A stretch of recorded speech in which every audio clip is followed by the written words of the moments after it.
Les vignes se reposent. Elles semblent profiter tranquillement de la douceur de l'hiver. Mais en coulisses, une petite tempête se prépare dans le Beaujolais. Les producteurs de cru, ceux qui font la renommée de l'appellation, veulent prendre leur indépendance. Ils annoncent qu'ils quittent l'Union viticole du Beaujolais, un organisme de gestion qui réunissait tous les producteurs de la région.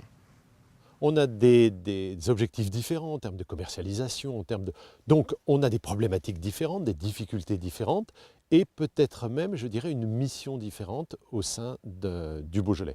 Donc en aucun cas, il n'y a de scission sur ce terme Beaujolais. On est toujours dans le Beaujolais, on reste en Beaujolais. Par contre, je pense qu'il est indispensable aujourd'hui de prendre un peu notre liberté, notre indépendance pour pouvoir vraiment jouer notre rôle de force motrice.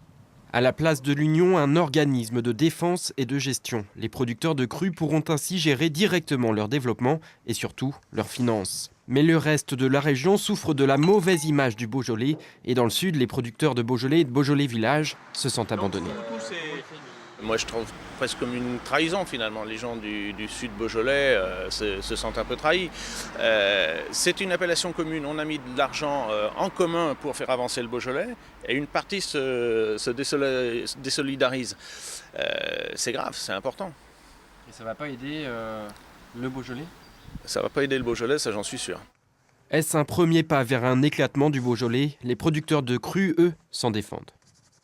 Le Beaujolais aujourd'hui a des grosses difficultés et aujourd'hui le Beaujolais, s'il doit s'en sortir, c'est grâce aux crus, c'est par les crus. On veut vivre notre vie en tant que telle, en tant que cru du Beaujolais et être beaucoup plus fort pour tirer vers le haut le Beaujolais. Cette séparation risque néanmoins de déclencher une crise d'identité au sein de l'appellation. Entre producteurs de cru et de Beaujolais, l'hiver s'annonce agité, même si les vignes, elles, restent imperturbables.